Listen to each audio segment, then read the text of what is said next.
Hello အားလုံးပဲမင်္ဂလာပါဒီနေ့တော့အန်တီခေါပုတ်ရဲ့နီးနဲ့လုပ်တဲ့ပဲကြော်မမွားလေးကိုလုပ်ပြထားပါတယ်ပထမဆုံးပဲတစ်ခွက်ခွဲကိုရေတချာဆေးပြီးတော့ပဲလေးတွေပွားလာအောင်တညဒါမှမဟုတ်ရင်6နာရီကြာလောက်စိမ်ထားပေးပါမယ်စိမ်ထားတဲ့ပဲလေးတွေပွားလာပြီဆိုရင်တော့စကားနဲ့ရေကုန်အောင်ခဏစစ်ထားပေးပါမယ်မုံနည်းရေလုပ်ဖို့အတွက်ဆန်မုံ2ခွက်ကောက်ညင်မုံကိုထမင်းစားစွန်းနဲ့တစ်စွန်းပဲစိမ်းမုံကိုတစ်စွန်းခွဲဘီကင်ပေါင်နာကိုဇွန်းတေးလေးနဲ့တစ်ဝက်လောက်ထည့်ပါမယ်စနွင်းကိုလည်းဇွန်းတေးနဲ့တစ်ဝက်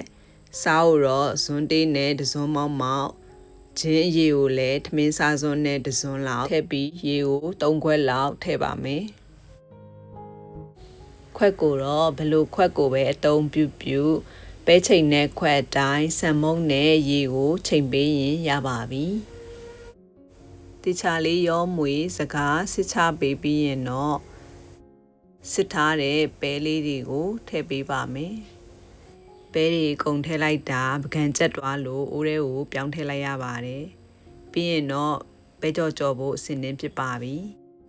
ပဲကြော်လလလေးတွေရဖို့အတွက်ပုံဖော်ဖို့အိုးတစ်လုံးနဲ့အကျွတ်ကြော်ဖို့အိုးတစ်လုံးစုစုပေါင်းအိုးနှလုံးသုံးပါမယ်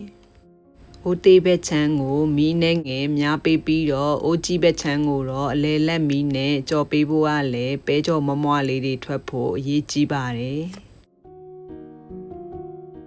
အိုးသေးလေးထဲမှာ10မိနစ်လောက်ကြော်ပေးပြီးရင်တော့ပို့ပြီးကြွအောင်လို့အိုးကြီးတဲ့ကိုပြောင်းပြီးတော့ကြော်ပေးပါမယ်။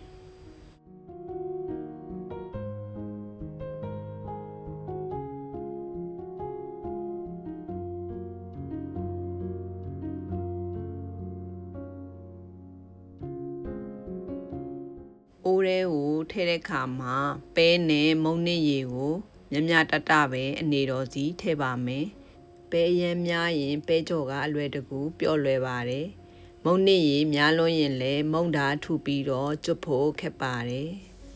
။လိုချင်တဲ့အနေထားရောက်ရင်တော့ဆယ်ယူပြီးတော့စီစစ်စကားမှာစီစစ်ထားပေးပါမယ်။ရက်ရှည်ထားပြီးစားမယ်ဆိုရင်နှစ်ပြန်လောက်ကြော်ပေးပြီးမှလေလုံနဲ့ဘူးနဲ့ထည့်သိမ်းပြီးတော့စားရင်ပိုဆင်ပြေပါတယ်။အိုးသေးလေးကစီကုန်ရင်တော့အိုးကြီးတဲ့ကနေခတ်ပြီးတော့ထည့်ပေးပါမယ်။ခုလိုမျိုးစိတ်ရှည်လက်ရှည်နဲ့ကြော်ရလိုက်တာပဲကြော်စုစုပေါင်း15ချက်ရပါတယ်။လက်ဆက်ဆက်နဲ့အရန်ကိုစားကောင်းတဲ့စီတန့်ပဲကြော်လေးတွေပါကျွတ်မွားပြီးတော့စားကြည့်လိုက်ရင်လည်းတကျွတ်နဲ့